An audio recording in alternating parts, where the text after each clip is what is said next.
अस्सलाम वालेकुम my dear students. उम्मीद करती हूँ कि आप सब अल्लाह पाक के हिफ्ज़ व अमान में होंगे। आज हमने अपना सिलेक्शन स्ट्रक्चर का जो नेक्स्ट टॉपिक है इफ़ एल्स, उसको हम देखेंगे।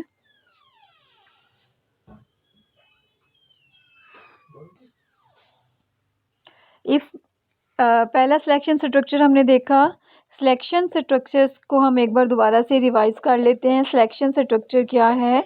अगर हम चाहते हैं कि हमारी मेन की बॉडी के अंदर जो स्टेटमेंट्स लिखी हुई हैं वो सीक्वेंशियल फॉर्म में एग्जीक्यूट ना हो। सीक्वेंशियल का मतलब है कि जिस तरतीब से वो लिखी हुई हैं कि उसी तरतीब से एग्जीक्यूट ना हो, बल्कि हम उसका ऑर्डर चेंज करना चाह रहे हैं। कुछ स्टेटमेंट्स को हम एग्जीक्यूट करवाना चाह रहे हैं, कुछ स्टेटमेंट को हम स्किप करवाना चाह रहे हैं किसी कंडीशन की बेस पे, तो फिर हम सिलेक्शन स्ट्रक्चर इस्तेमाल करेंगे।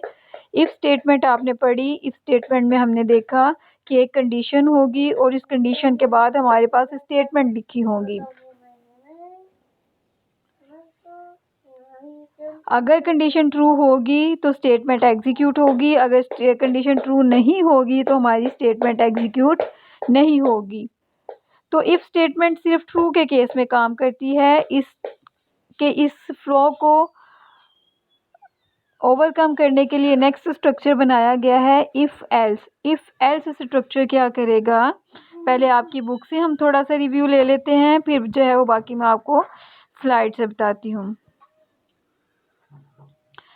जी, आईटी सीरीज़ की बुक है। टॉपिक है आपका explain if else statement. If else statement is another type of if statement. इसमें हमारे पास क्या होगा, एक कंडीशन होगी। अगर कंडीशन ट्रू रिटर्न करेगी तो एक ब्लॉक, इफ़ वाला ब्लॉक जो है उसको एग्जीक्यूट करवा दिया जाएगा। दोबारा देख लें। इफ़ कंडीशन, उसके बाद यहाँ पे फॉर एग्जांपल स्टेटमेंट 1 लिखी हुई है, एल्स, और एल्स के बाद स्टेटमेंट 2 लिखी हुई है। तो हमारे पास क्या होता है इफ़ एल्स स्ट्रक्चर में, अगर कंडीशन ट्रू रिटर्न करेगी तो इफ़ वाला ब्लॉक एग्जीक्यूट हो जाएगा। अगर कंडीशन फॉल्स रिटर्न करेगी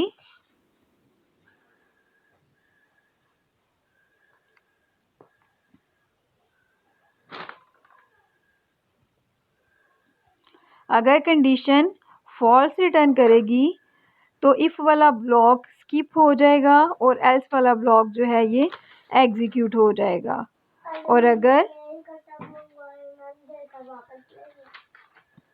कंडीशन ट्रू रिटर्न करेगी तो इफ़ वाला ब्लॉक एग्जीक्यूट हो जाएगा और एल्स वाला ब्लॉक जो है ये स्किप हो जाएगा। तो इसमें क्या होते हैं, एक वक्त में एक ब्लॉक जो है वो एग्जीक्यूट हो रहा होता है और दूसरा ब्लॉक जो है वो स्किप हो रहा होता है। जबकि इफ़ में क्या था, सिर्फ ट्रू के केस में हमारी कंडीशन काम करती थी। तो इफ़ एल्स में क्या होगा, एक कंडीशन होगी, दो ब्लॉक्स होंगे। If condition returns true then statement 1 will execute it. If condition returns false then statement else वाला जो ब्लॉक है वो हमारा एग्जीक्यूट हो जाएगा और इफ़ वाला ब्लॉक जो है वो हमारा स्किप हो जाएगा। इसका फ्लो चार्ट देख लेते हैं।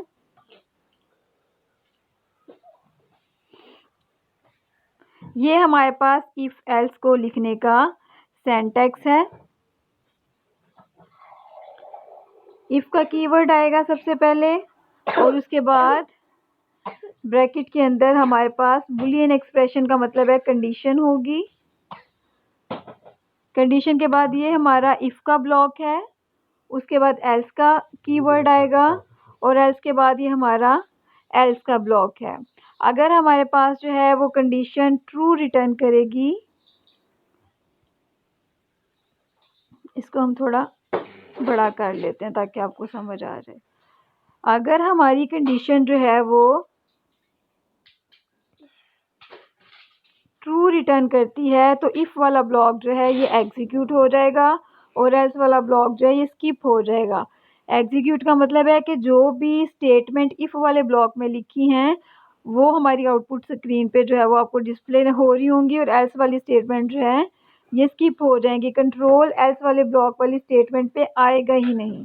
अगर हमारा हमारी कंडीशन फॉल्स हो जाती है तो हमारा इफ वाला ब्लॉक जो है ये स्किप हो जाएगा और एल्स वाला ब्लॉक जो है इसके अंदर जो स्टेटमेंट लिखी है वो एग्जीक्यूट हो जाएंगी। इसके फ्लो चार्ट को समझ लेते हैं।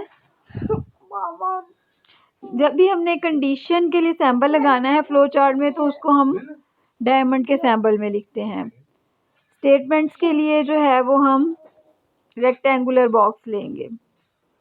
ठीक हो गया, ये इसको हम कर लेते हैं जी।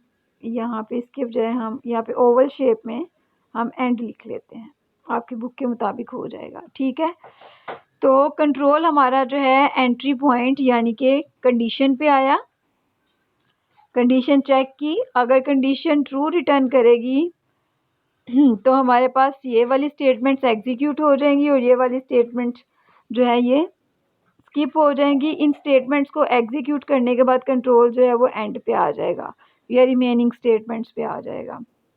अगर हमारी कंडीशन फॉल्स रिटर्न करती है ये वाली स्टेटमेंट एग्जीक्यूट हो जाएंगी, ये वाली स्किप हो जाएंगी और इन स्टेटमेंट्स को एग्जीक्यूट करने के बाद कंट्रोल जो है वो रिमेनिंग स्टेटमेंट्स पे आ जाएगा। प्रोग्रामिंग एग्जांपल देख लेते हैं। अब आपकी बुक से देख लेते हैं सिंटैक्स। ये सिंटैक्स है आपकी बुक में, if condition statement else statement. अगर कंडीशन ट्रू होगी तो ये इफ वाली स्टेटमेंट एग्जीक्यूट हो जाएगी, एल्स वाली स्किप हो जाएगी। अगर कंडीशन फॉल्स होगी इफ वाली कंडीशन स्टेटमेंट जो है वो स्किप हो जाएगी और एल्स वाली कंडीशन जो है ये एग्जीक्यूट हो जाएगी। ये हमारे पास जो सिंटैक्स था ये सिंगल स्टेटमेंट के लिए था। अगर सिर्फ एक स्टेटमेंट एग्जीक्यूट कराना चाह रहे हैं कंडीशन की बेस पे, अगर आप चाह रहे हैं कि एक कंडीशन के ट्रू होने पर ज़्यादा स्टेटमेंट्स जो है वो उनको आप एग्जीक्यूट कराना चाह रहे हो तो फिर हम उनको कर्ली ब्रेसेस के अंदर लिखेंगे। अगर हमारे पास स्टेटमेंट्स कर्ली ब्रेसेस के अंदर लिखी जाएं, मैनी स्टेटमेंट्स हो और उनको हम कर्ली ब्रेसेस के अंदर लिख दें तो इनको बोला जाता है कंपाउंड स्टेटमेंट्स। सिंगल स्टेटमेंट को एक स्टेटमेंट लिखेंगे तो सिंगल स्टेटमेंट, अगर हम मोर देन वन स्टेटमेंट्स लिख रहे हो तो उनको हम कर्ली ब्रेसेस के अंदर लिखेंगे और उन स्टेटमेंट्स को बोला जाएगा कंपाउंड स्टेटमेंट। अगर आप मोर देन वन स्टेटमेंट्स को प्रिंट कराना चाह रहे हो, मोर देन वन स्टेटमेंट्स को एग्जीक्यूट कराना चाह रहे हो या मोर देन वन स्टेटमेंट्स को स्किप कराना चाह रहे हो तो उसके लिए हमारे पास कंपाउंड स्टेटमेंट के लिए हमारे पास ये सिंटैक्स है। इफ कंडीशन, अगर कंडीशन ट्रू होगी तो ये पूरा ब्लॉक जो है ये एग्जीक्यूट हो जाएगा और ये पूरा एल्स वाला ब्लॉक जो है ये स्किप हो जाएगा। अगर आपकी कंडीशन जो है वो फॉल्स होगी इफ़ की कंडीशन, तो ये पूरी जो ब्लॉक में स्टेटमेंट्स लिखी हुई हैं इस कर्ली ब्रेसिस से लेकर इस कर्ली ब्रेसिस के अंदर ये स्किप हो जाएंगी और इस कर्ली ब्रेसिस से लेकर इस कर्ली ब्रेसिस के अंदर आपने जितनी भी स्टेटमेंट्स लिखी हुई हैं वो सारी की सारी एग्जीक्यूट हो जाएंगी। तो दो सिंटैक्स हमने पढ़े, सिंगल स्टेटमेंट के लिए भी और ये कंपाउंड स्टेटमेंट के लिए, मोर देन वन स्टेटमेंट्स के लिए। ये हमारे पास ये फ्लो चार्ट आ गया। कंडीशन, अगर कंडीशन ट्रू होती है तो ये स्टेटमेंट एग्जीक्यूट होगी, ये और इस स्टेटमेंट को एग्जीक्यूट करने के बाद कंट्रोल जो है वो कहाँ पे आ जाएगा, यहाँ पे आपने ओवल शेप के अंदर एंड लिखना है, एंड पे आ जाएगा। ठीक है, और अगर हमारी कंडीशन फॉल्स हो जाती है तो ये वाली स्टेटमेंट एग्जीक्यूट होगी, स्टेटमेंट को एग्जीक्यूट कराने के बाद कंट्रोल जो है वो एंड पे आ जाएगा, ये स्टेटमेंट स्किप हो जाएगी, यहाँ पे कंट्रोल जाएगा ही नहीं। एग्जाम्पल देख लेते हैं। प्रोग्रामिंग एग्जाम्पल है, write a program that inputs a number. User ने एक नंबर एंटर करना है और स्क्रीन पे प्रिंट हो जाना है कि यूजर ने जो भी नंबर एंटर किया है वो इवन है या ऑड। तो इस प्रोग्राम को हम छोटे छोटे हिस्सों में डिवाइड कर लेते हैं। यूजर ने एक नंबर इनपुट करना है, ठीक है, और उस नंबर को हमने चेक करना है कि ये नंबर जो है वो इवन है या ऑड। अगर इवन होगा तो इवन का मैसेज प्रिंट हो जाएगा, अगर ऑड होगा तो ऑड का मैसेज प्रिंट हो जाएगा। तो देखिए कंडीशन कैसे लगेगी, हमें कैसे पता चलता है कि कोई भी नंबर इवन है। फॉर एग्जांपल नंबर 4 का कैसे पता चलेगा ये इवन है। हम इसको 2 पे डिवाइड करके देखेंगे, 2 2 4। अगर इसका रिमाइंडर 0 आएगा तो ये नंबर क्या है, इवन। अगर रिमाइंडर 0 नहीं आएगा तो नंबर क्या है, ऑड। अगर रिमाइंडर 0 है, number is even, else odd. तो हमने क्या किया, n एक नंबर ले लिया, इसकी वैल्यू जब उस scanf की मदद से यूज़र से ले ली, कंडीशन क्या लगा दी हमने, इफ़ n का मॉड अगर हम 2 से लें और वो बराबर अगर 0 के आ जाए, अगर 0 के बराबर आ जाता है तो नंबर क्या है, इवन, एल्स नंबर क्या है, ऑड। ठीक है। अब अगर यूज़र नंबर एंटर करता है 3, n की वैल्यू क्या सेट हो गई, 3, n मॉड 3, मॉड का मतलब है n मॉड 3 का मतलब है नंबर को हम sorry n mod 2, sorry n mod 2, n mod 2 का मतलब है n की क्या वैल्यू थी, 3, 3 मॉड 2 हमने निकालना है। मॉड कैसे निकालते हैं, अभी मैंने आपको बताया, 3 को अंदर रखेंगे, इसको 2 पे डिवाइड करेंगे, 2 1s आर 2, रिमाइंडर क्या आ गया, 1। तो 2 मॉड 3 का आंसर क्या आया है, 1। अब 1, इस सारे का आंसर जो है n मॉड 2, इसका आंसर हमारे पास क्या आ गया है, 1। क्या 1 जो है ये बराबर है 0 के, नो। नो का मतलब है क्या कंडीशन ने रिटर्न किया है, फॉल्स। तो इस कंडीशन ने हमारे पास क्या रिटर्न कर दिया है, फॉल्स। जब भी फॉल्स हमारे पास आंसर आएगा तो हमारा एल्स वाला ब्लॉक एग्जीक्यूट हो जाएगा। तो स्क्रीन पे क्या मैसेज प्रिंट हो जाना है, 3 इज ऑड। क्या मैसेज प्रिंट हो जाना है, 3 इज ऑड। अब फॉर एग्जांपल यूजर n की वैल्यू एंटर कर देता है 8, n की वैल्यू क्या सेट हो गई है, 8। इफ 8 का हम मॉड लेते हैं 2 के साथ और चेक करते हैं कि ये 0 के बराबर है कि नहीं। 8 अंदर रखा, 2 बाहर रखा, 2 4s आर 8, आंसर क्या आ गया, 0। 8 मॉड 2 का आंसर क्या आ गया हमारे पास, 0। 0 बराबर है 0 के, यस। यस का मतलब है ट्रू।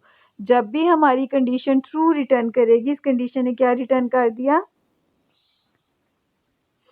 इस कंडीशन ने हमें क्या रिटर्न किया, ट्रू। जब भी कंडीशन ट्रू रिटर्न करेगी तो इफ के फौरन बाद वाली स्टेटमेंट एग्जीक्यूट हो जाएगी। तो स्क्रीन पे क्या प्रिंट हो जाना है, परसेंटेज डी का मतलब है एन की क्या वैल्यू थी, 8। परसेंटेज डी का मतलब है कि एन की क्या वैल्यू थी, 8। 8 के बाद जो मैसेज लिखा है वैसे प्रिंट हो जाना है, 8 इज इवन। तो स्क्रीन पे क्या प्रिंट हो जाना है, 8 इज इवन। एल्स का ब्लॉक जो है ये एग्जीक्यूट नहीं होना। उम्मीद करती हूँ कि आपको आज के लेक्चर की समझ आ जाएगी। बेटा अगर कहीं से भी नहीं समझ आई, आप मुझसे व्हाट्सएप के ग्रुप में भी पूछ सकते हो। आप जो है वो मुझसे हमारे यूट्यूब चैनल का जो कमेंट वाला एरिया है वहाँ पर भी आप मुझसे पूछ सकते हो। अल्लाह हाफिज़।